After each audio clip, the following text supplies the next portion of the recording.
سلام دوستان روتیکس عزیز دلخوبید شما. بابت ویدیو قبلی که حمایت کردید، دیدید، لایک کردید و نظر دادید، خیلی تشکر میکنم. بهم کلی انرژی داد که باعث شد بیام ویدیو جدید براتون درست بکنم و این آموزش هیچ هزینه ای نداره. یعنی شما نه سرور میخواید نه دامنه میخواید، هیچی نمیخواید. یه متد خیلی عالیه، از گیتاب دانلود میکنیم برنامه‌ش رو استفاده میکنیم. اولین کاری که میکنم تست انجام میدم، یوتیوب باش میرم و کلی کارهای دیگه. خب من اول بازش میکنم، نسبت تستامو میبینید، کلود فدر رو باز میکنه، جیمینای رو باز میکنه، چت جی پی تی رو باز میکنه بدون هیچ مشکلی و شما میتونید راحت استفاده بکنید. چیزایی که نیاز داریم یه دونه ورکر کلود فدره، اون یکی هم این تو این سایت کدگذاری میکنیم، اپ استور کدمون رو ایجاد میکنیم و کلیدهاشو میگیریم و تو برنامه اینجا اضافه میکنیم و استفاده میکنیم. همونطور که میبینید الان برای من روشنه، کلی هم دیتا رفت آمد کرده و استفاده هم کردم. برای ما خیلی خوب و قویه، یوتیوب رو بدون هیچ مشکلی باز میکنه. من الان یوتیوب رو سرچ بزنم، یوتیوب رو بدون هیچ مشکلی باز میکنه. رو ثبت میکنم لود بکنه یوتیوب رو، در کل عالیه. ببینید داره راحت باز میکنه،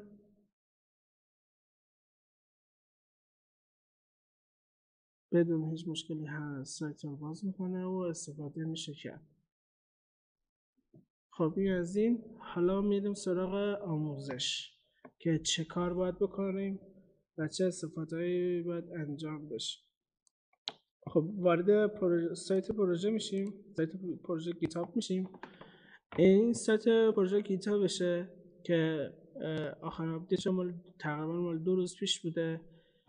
برنامه قوی هست و کلی استفاده میشه کرد. در لبه گوگل کار میکنه، ترافیک از لبه گوگل رد میکنه و پر از امکانات خیلی خوب و امکانات عالی. از ساکس 5 پشتیبانی میکنه، HTTP پشتیبانی میکنه و تقریبا اکثر سایت هایی که نیاز داریم رو باز میکنه بدون هیچ مشکلی. این همه چیزی که هست باید بخونیم که استفاده میشه کرد. خب میریم بالا. خب اولین کاری که میکنیم برنامه‌شو دانلود. وقتی اونجا زدی این سایت براتون باز میشه. وقتی باز شد نسخه ویندوزتون رو میتونید دانلود بکنید و استفاده بکنید. این قسمت هم فایل همین برنامه ویندوزی رو داخل دوره برمیگردیم همون پروژه گیتاب اصلی. خب یه قسمت نوشته سرور، رو این کلیک میکنیم. خب این باز میشه. خب این دو تا فایلی که به ما نیاز داریم. خب اول فایلی که ما نیاز داریم قسمت ورک جیسون. خب ورک جیسون کامل باز میکنیم. این کدی که هست نیاز داریم باهاش، با بعد جلو بهتون نشون میدم کدوم قسمت نیاز پیدا کنیم. حالا میبینیم ما قسمت کرول فدر یه پروژه جدید باز میکنیم. بعد استارت وارچ هلو ورک میزنیم. اینجا یه اسمی خوب انتخاب میکنیم چون اینو نیاز داریم، روتیکس. خب روتیکس. خب دیپلی میکنم، صبر میکنم تا اجرا بشه. یه ادیت کد رو میزنیم.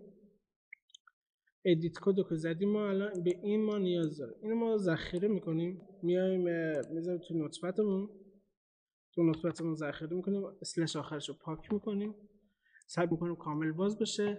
هر آن چیزی که اینجا هست رو کامل پاک میکنیم، میریم تو گیتاب اینجا و هر چی اینجا نوشته داریم رو کامل کپی میکنیم تا آخرین کدی که هست 331 تا خط کد داره همه رو کپی میکنیم.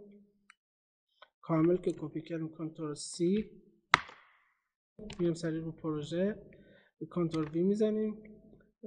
بعد میریم قسمت بالا اینجا اسم پروژه رو میخواد. ما اینو از اینجا داریمش دیگه. همینو کپی میکنیم بدون HTTPS و اسلش آخر.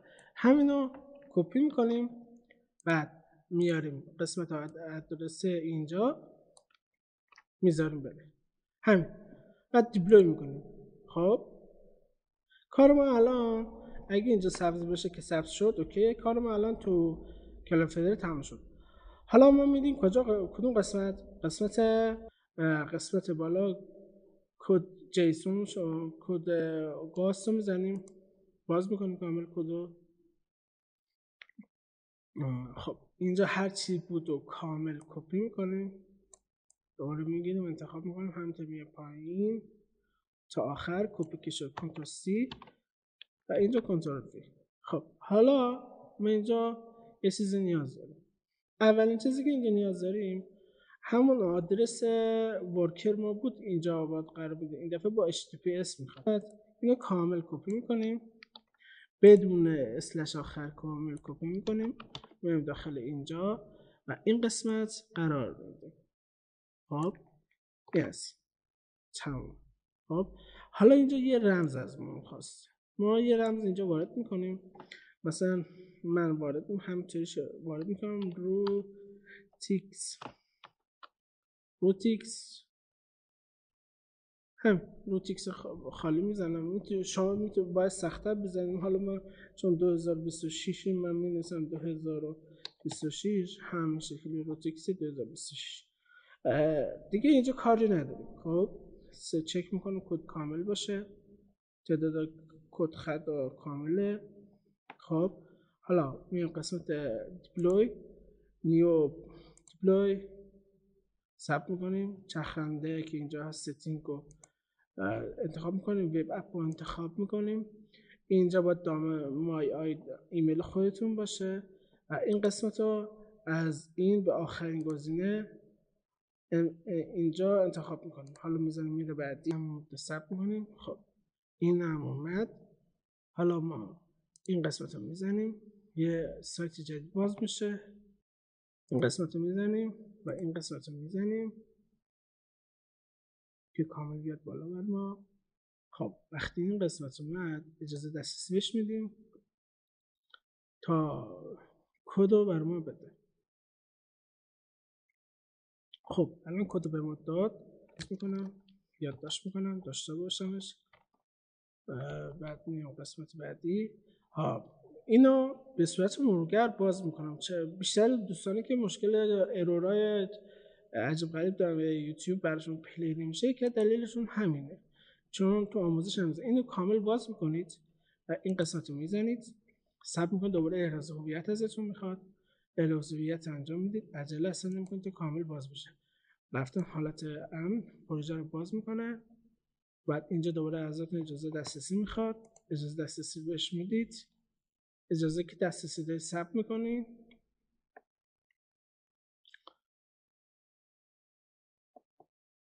تا این رو براتون بیاد اکتیو رول اکتیو. این که اومد دیگه با این قسمت ما اصلا کار دیگه نداریم و این قسمت هم نیاز نمیشه. حالا میبندیم.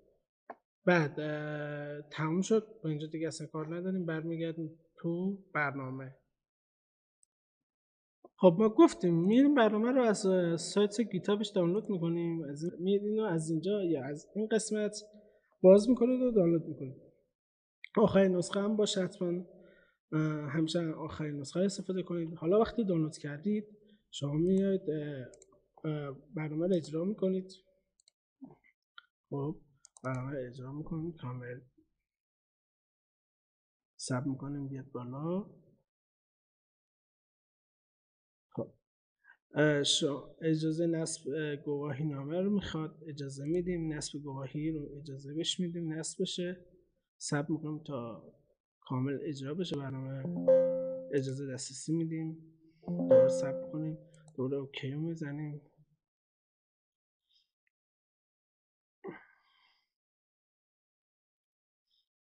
مقدار ثبت میکنیم. خب این اومد بالا و شروع به کار رو میزنیم. خب حالا من اینا رو خاموش میکنم.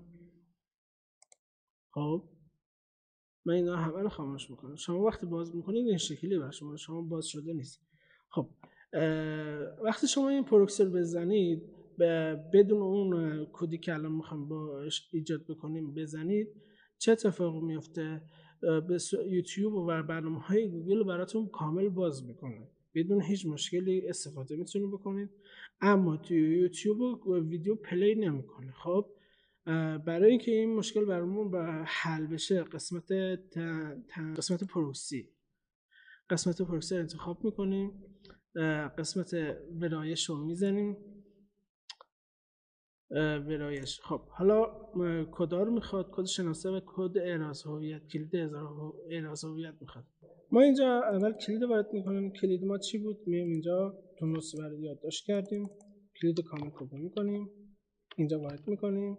حالا رمز اعراض هویتمون چی بود؟ خب رمز اعراض هویتمون رو ما اینجا یادداشت کردیم، میریم بالا نگاه میکنیم، رمز اعراض هویتمون رو نگاه میکنیم، روتیکس 2026. خب من همین رو کپی میکنم، بعد میام تو برنامه وارد میکنم، خب و ذخیره میزنم. این که ذخیره شد، شما یه تست هم میزنید، همونجور که میبینید داره به من پینگ میده بدون هیچ مشکلی. خب مسیر خودکار انتخاب میکنید، از حالت خاموش به حالت هوشمند انتخاب میکنید و اعمال ذخیره رو میزنید. تنظیمات اینجا میایید و قسمت بالای بالا شروع به اسکن رو میزنید که آی پی گوگل براتون اسکن بشه. یه چند ثانیه صبر میکنید کامل اجرا بشه. خب ببینید همونطور که ببینید الان آی پی من رو پیدا کرد، آی پی گوگل که الان برای اینترنت من کار میکنه و قسمت وارد داشبورد میشیم. شروع پروکسی رو میزنیم، صبر میکنیم که روشن بشه، پروکسی سیستم رو خاموش میکنیم. خب و این قسمت رو روشن میکنیم، پروکسی سیستم روشن میکنیم و این قسمت رو روشن میکنیم. حالا میبینید بدون هیچ مشکلی الان من دوباره اینترنت سرچ بکنم بدون هیچ مشکلی بر من بالا میاره. یه مقدار صبر میکنیم. فقط این برنامه یه مقدار صبوری زیاد میخواد، ولی وقتی راه بیفته با صورت خیلی خوب کار میکنه، بدون هیچ مشکلی براتون میاره بالا. ویدیو پلی میکنید، شما میتونید هر ویدیو رو ببینید، استفاده بکنید یا هر چیز دیگه. به عنوان مثال من یه دونه اینو مثلا پلی میکنم. خب داره میاد بالا. سلام عزیزان، بالاخره اومدیم با ویدیو آموزش فول چون مال کسی دیگه اسم صداشو قطع میکنم، ولی بدون هیچ مشکلی الان داره کار میکنه، بدون هیچ مشکلی داره قشنگ. شما میتونید ویدیو رو کامل ببینید و استفاده بکنید. ممنونم دوستان عزیز که ویدیو بنده رو نگاه کردید و خوشحال شدم تونستم کوچکترین کمکی که بهتون بکنم انجام بدم. شما حتی تو این برنامه از طریق پروکسی هم میتونید انجام بدید، پروکسی HTTPS 5 و گوست. اینا پروکسی تو ویتوریتون انجام بدید و استفاده بکنید. خب یه نکته دیگه، خیلی از دوستان از من پرسیدن آقا من تو ویدیو قبلی گفته بودم اتوبان تهیه بکن. اتوبان آقا دوستان کسی دوست داره از بنده میتونه اتوبان تهیه بکنه، تو پی وی بنده پیام بدم با کمترین قیمت اتوبان بهتون تحویل میدم. ما دنبال سود نیستیم، بیشتر دوست داریم به همه دوستانمون مثل خودمون به اینترنت وصلشن و بدون مشکل وی پی ان تهیه بکنن و کارشون راه بیفته. این متدی که الان امروز استفاده کردیم بسیار خوبه، بدون مشکل داره کار میکنه. تا زمانی که گوگل فیلتر نشده این هنوز پابرجاست و قابل استفاده است.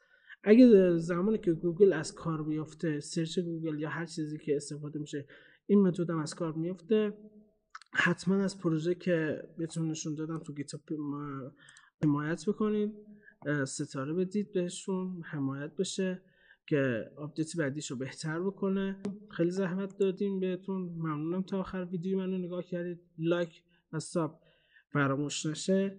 نظراتتون رو همش رو جواب میدم. مشکلی چیزی در این موضوع داشتید بنده حمایت میکنم تا جایی که بتونم کمکتون میکنم. اگه اکانت هسنر خواستید، اگه سرور ایران خواستید، سرور خارج خواستید، بازم در این زمینه دست بنده بازه، میتونم به همتون کمک بکنم به شرطی که از بنده حمایت بکنید. تا ویدیوی بعدی، خدا رو نگهدار.